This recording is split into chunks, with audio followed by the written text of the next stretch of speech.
अध्यक्ष महोदय, दरबार तो लगा है पर बड़ा गमगीन बेनूर है। ये इंडिया पीडीए की सोशल जस्टिस मुहिम की विक्ट्री है। देश के उन सभी समझदार और ईमानदार मतदाताओं को धन्यवाद जिन्होंने लोकतंत्र को एक तंत्र बनाने से रोका।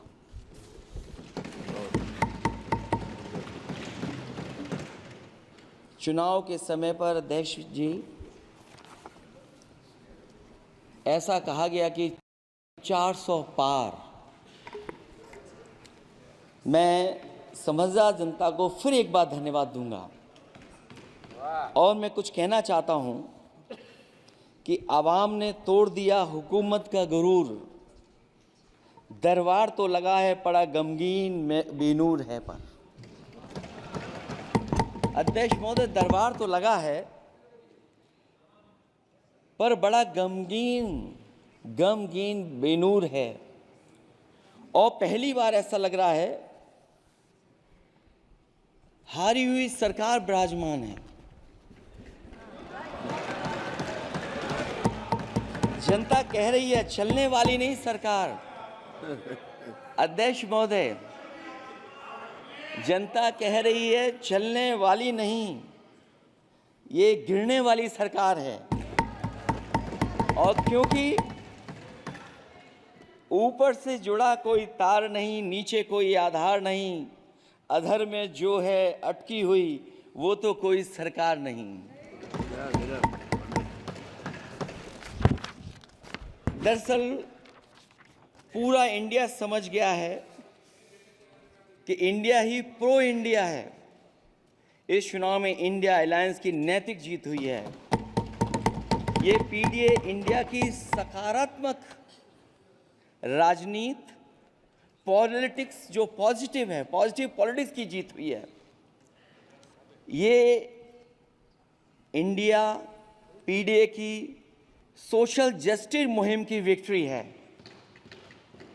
2024 का परिणाम हम इंडिया वालों के लिए जिम्मेदारी से भरा पैगाम भी है। और अगर हम यूं कहें अध्यक्ष महोदय कि 15 अगस्त 1947 अगर उपनिवेशिक राजनीति से आज़ादी का दिन था तो 4 जून 2024 देश के लिए सांप्रदायिक राजनीति से आज़ादी का दिन रहा। ये सांप्रदायिक राजनीति के अंत और सामुदायिक राजनीति की शुरुआत है। जहां सांप्रदायिक राजनीति का अंत हुआ है वहीं सामुदायिक राजनीति की शुरुआत हुई है। सबसे अच्छी बात हुई ये है कि इस चुनाव में सांप्रदायिक राजनीति की हमेशा के लिए हार हो गई है। अध्यक्ष महोदय, कहने को सरकार ये कहती है कि ये 5th लार्जेस्ट इकोनॉमी बन गई है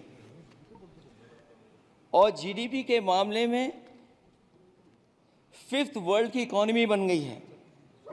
लेकिन अध्यक्ष मोदी, ये सरकार क्यों छिपाती है कि अगर ये हमारी सबसे लार्जेस्ट इकोनॉमी, अगर हम 5वें नंबर पर हैं, तो हमारे देश की पर कैपिटा इनकम, प्रति व्यक्ति आय हमारे किस स्थान पर पहुंची है। और हम लोगों ने तो अध्यक्ष महोदय देखा है कि अगर दिल्ली की सरकार ने कहा होगा कि $5 ट्रिलियन की इकोनॉमी बनेगी, तो जहां से प्रधानमंत्री जी चुन करके आते हैं वहाँ का प्रदेश के सरकार भी कह रही कि हम $1 ट्रिलियन इकोनॉमी बना लेंगे। देश की इकोनॉमी कहाँ पहुँच गई, पर कैपिटा इनकम क्या है। लेकिन अगर उत्तर प्रदेश की इकोनॉमी को अगर $1 ट्रिलियन की इकोनॉमी बनना है तो कम से कम 35% की ग्रोथ चाहिए। मुझे नहीं लगता है कि 35% की ग्रोथ उत्तर प्रदेश पा पाएगा। हम हंगर इंडेक्स में कहाँ खड़े हैं, नीचे से कहाँ हैं। जो 5th लार्जेस्ट इकोनॉमी की बात कर रहे हैं वो इनइक्वालिटी के पैरामीटर पे कहाँ खड़े हैं, वो हैप्पीनेस इंडेक्स में कहाँ खड़े हैं। और जो लोग चुनाव को अपने तरीके से मोड़ते हैं। मैं उन्हें कहना चाहता हूं कि अध्यक्ष महोदय, इस चुनाव के परिणाम ने तोड़ने वाली राजनीति को तोड़ दिया है और जोड़ने वाली राजनीति की जीत हुई है। इस चुनाव में धन छल बल की नकारात्मक राजनीति की शिकस्त हुई है। ये चुनाव जो देश का हुआ, ये सकारात्मक राजनीति का नया दौर शुरू हुआ है। इस बार प्रो कॉन्स्टिट्यूशन वालों की जीत हुई है। हम मानते हैं संविधान ही संजीवनी है, उसी की जीत हुई है। ये संविधान मंथन में संविधान रक्षकों की जीत हुई है।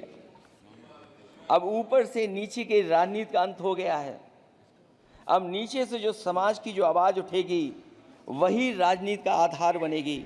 मैं कहना चाहता हूं कि देश किसी की व्यक्तिगत महत्वाकांक्षा से नहीं, जन आकांक्षा से चलेगा। मतलब अब मनमर्जी नहीं, जनमर्जी चलेगी। इस चुनाव का बड़ा पैगाम यही है।